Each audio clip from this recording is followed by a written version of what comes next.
Coco is the latest Pixar film directed by Lee Unkrich and stars Anthony Gonzalez, and is about a boy named Miguel who wants to be a musician, just like his great-great-grandfather.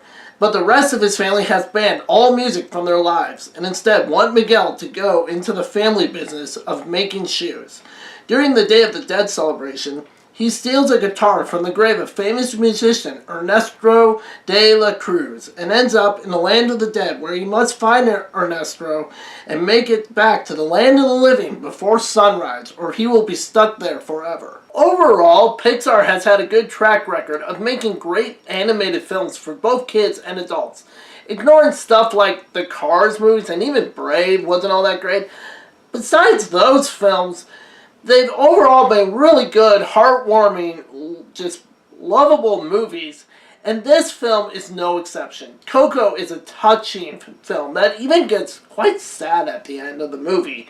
If you look at most Pixar films in the past, Pixar loves to tackle different themes and subjects in each of their films. For example, the Toy Story trilogy. It's all about being a kid, growing up, growing out of certain toys, and then eventually becoming an adult. Or look at Finding Nemo. It's about letting go of those you loved and let them go out on their own instead of being overprotected. And this film is all about death and acceptance of death and passing on and remembering loved ones who have passed on before you. And it's very effective in doing that. First of all, I want to say the animation style in this film is incredibly beautiful and breathtaking. Just, first of all, the real world, it looks really good. You know, Pixar has come a long way from the terrible-looking humans and terrible, not-so-great animation, aside from the toys themselves in the first Toy Story, or Bug's Life, the bugs in that. Those animated movies, you know, they were good, but the animation style is aged, very much so. Looking at this, though, we've come a long way with CGI animation, and this film shows it. There's just great visuals in this film, and it feels like a real world that we're stepping into. Like, this is a lived-in animated world, and we are stepping into it to take a peek into someone's life that is living in this world. And I really like that about this film.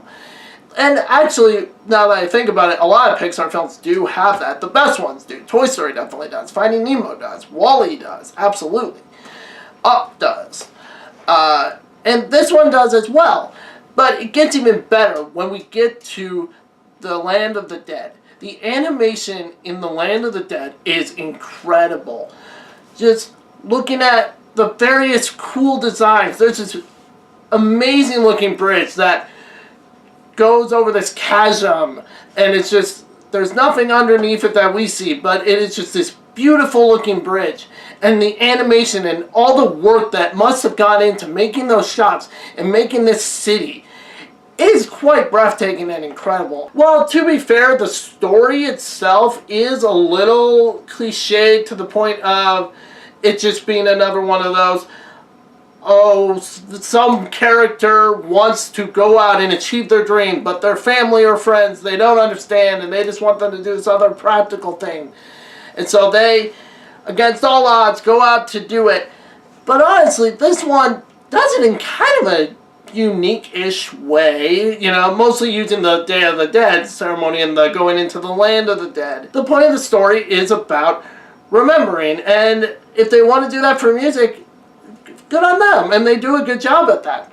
Honestly, the songs, while they're not memorable in this film, like, say, a Disney animated film like Aladdin or something, or Beauty and the Beast, they are still really good in the world itself, and they were very heartwarming, and they really do help add to the story and the character of Miguel, and to what's going on in this world. Overall, I do like this film. There are a couple jokes that don't really land in this film, but I do like the characters. Miguel is a heartwarming, sweet kid, and you do want him to achieve his goals and to obviously get out of the land of the dead before he is forced to stay there forever and, well, become dead. Basically, no other real good way to say that. While this film didn't quite reach the high bar of the Toy Story films or Finding Nemo, I wasn't asking it to. This movie was still very good, very enjoyable, much better than Cars 3, the other film of theirs that came out this year.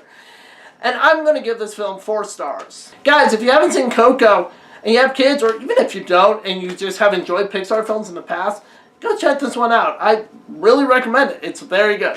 So if you like this video, like, comment, subscribe, and I'm going to be really trying to get some videos onto the channel and get this channel back up and running. So stay tuned, and see you later.